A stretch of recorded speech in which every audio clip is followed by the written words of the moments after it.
Hey guys, Trip here, and at the time I'm recording this, it's my birthday. And what better way to celebrate than by torturing myself analyzing a game I promised I'd never play. That's right guys, in the next few months I'm planning on doing a full-on analysis and review of a game I've had a lot of complaints about over the years, The Elder Scrolls Online. But before I go into the nitty-gritty, I wanted to share something with you guys. An observation I've made while playing this game that may be a bit too nitpicky for the full video, but something that's important to me nonetheless, and a symptom of the greater problem I see in this game. It may seem like nitpicking, but when it comes to creating a unique fantasy world, small details like architecture, art style, and environmental design are essential to creating a worthwhile experience. In this episode, I'm going to be talking about the style and portrayal of my favorite races in The Elder Scrolls Online, what ZeniMax did right, what they did wrong, and why style and atmosphere matter so much in fantasy games. So what's got me so mad? Why did I decide to make a video dedicated to it? Well, let's take a look. I can't emphasize this enough. Atmosphere is everything when it comes to fantasy worlds. The culture, architecture, and environments of each nation is what separates your world from anyone else's. It's your brand, your signature, an expression of your creativity and attention to detail. Without getting into too much detail, it's safe to say that the portrayal of each race in ESO is hit or miss. You guys know that one of my two favorite races in The Elder Scrolls are the Redguards, and as much as I hate to admit it, ZeniMax knocked it out of the park with them. Their cities are beautiful, lavish, glittering domes and colorful archways. Their armor is arguably the best looking in the entire game. I love arid environments, and the Alakir Desert is stunning to look at. I never would have expected them to put so much work into a race that hasn't been a focus of the series for so long. So before I go on my little tirade, I really wanted to praise ZeniMax for doing this one thing right. As happy as I am with ZeniMax's portrayal of the Redguards is how disappointed I am with their portrayal of the Altmer. Let me set the scene for you. The Altmer, my other favorite Elder Scrolls race, live in the Somerset Isles. The Elder Scrolls universe has gone through various revisions, revamps, and style changes over the years, but ever since the lore was first rebooted in 1998, the Altmer have always been portrayed as alien and bizarre in nature, and their homeland is no exception. There have been descriptions of skyscrapers made of coral and glass, boats with sails made of insect wings and petrified starlight. It's some pretty cool shit. But even in the more tame descriptions of Somerset, one thing has always remained clear. The Somerset Isles are bizarre, painstakingly beautiful, and out of the ordinary compared to any other part of Tamriel.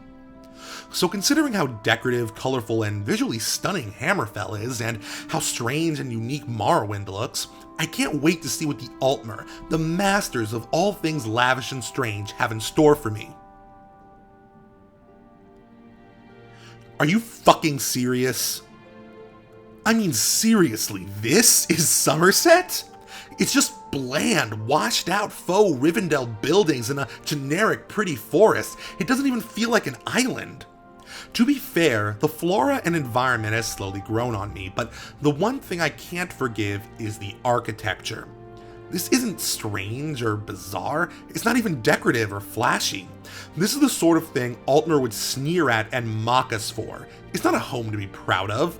It's dark and colorless and barely distinguishes itself from generic Breton and Imperial architecture we see elsewhere. I can't for the life of me understand why the Redguards, the Khajiit, and the Dunmer for that matter, get to have such lavish, exotic, decorative cities while the Altmer are forced to live in these gray stone hovels. Like I said, there are multiple interpretations for how Somerset is supposed to look, but it's been built up since 1998 as something crazy and alien. Compared to anything else in Tamriel, how is this in any way remarkable? You may be wondering why this bothers me so much. Well, aside from the fact that The Elder Scrolls is one of my favorite series, and the fact that this may affect how Somerset is portrayed in the mainline games, I strongly believe that fantasy is at its best when it's allowed to be fantastic, and at its worst when it's toned down. For me, the best kind of fantasy is the kind that manages to be both strange and relatable. I'm fascinated by the challenge presented to fantasy writers to take something surreal and detached from reality and make it feel personal, emotional, and real.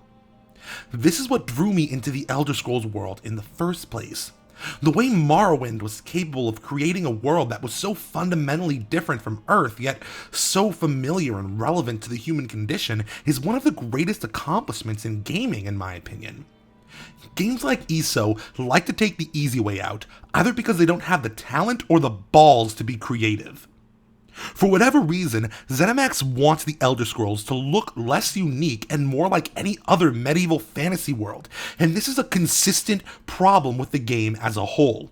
Sure, they managed not to mess up Morrowind too much, and like I said earlier, I'm stunned by how well they portray the Redguards, but whenever they need to take something truly surreal and exotic without piggybacking off previous games, they drop the ball entirely. What makes me even more frustrated is how people try to defend this, and honestly, I think it's indefensible. One argument you see pop up time and again is that this is only a small part of the Somerset Isles, a small portion known as Auradon. People argue that when they eventually show the rest of Somerset, things will look cooler. My response to that is, why wait? From a design perspective, why would you choose to make up this convenient explanation for why things have to look dull and boring? There's saving your best for later, and then there's this. Another argument I see is that the developers had to tone things down for the casual audience. Well, the Redguards weren't toned down, the Dunmer weren't toned down, they still have their floating jellyfish, their insectoid armor. Why did the Altmer get the short end of the stick? And besides, casual players won't be scared off if you give them a unique environment. Most casual gamers just want to have fun. I know because I am one in a lot of cases. No one is going to stop playing the game because the Altmer cities are too colorful. If anything, this bland first impression is what'll scare people off. They'll be thinking that ESO is just another generic medieval fantasy game with nothing unique to draw them in. I love Altmer because they're at the peak of high fantasy. I love them because their culture isn't supposed to be bound by the conventions of reality. Most of all, I love them because they're not just generic high elves. ZeniMax has officially reverted Altmer to the boring D&D style high elves the series has been trying to move away from for years. I wanted to see skyscrapers made of coral, boats made of giant butterfly wings. I wanted to see how magically advanced their society is. I wanted to see math-obsessed Altmer divide people by zero and remove them from existence. I wanted to see the legendary vanity and almost sociopathic cunning that's both their greatest strength and greatest weakness. I wanted to see Maumur attacking the shores with their legendary sea serpents. Or if that interpretation is too weird, then at the very least I was expecting something more than this gray Rivendell nonsense.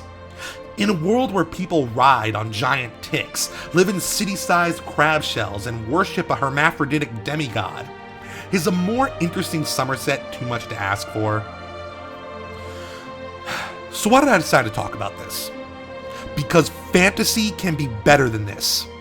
Yeah, I'll admit, I'm completely biased. I'll admit nothing could have lived up to my expectations, and I'll wholeheartedly admit to being a nerd who's more concerned with architecture and art style than simple gameplay, but damn it, we can do better than this. In a market that's saturated with generic, faux Lord of the Rings European medieval fantasy, there is a large niche out there for people who want something different, something that can really put the fantastic back into fantasy. The Elder Scrolls Online easily could have filled this niche. It could have exposed newcomers to just how unique and creative fantasy can be. It's especially frustrating because Skyrim, for all its flaws, was a step in the right direction after Oblivion.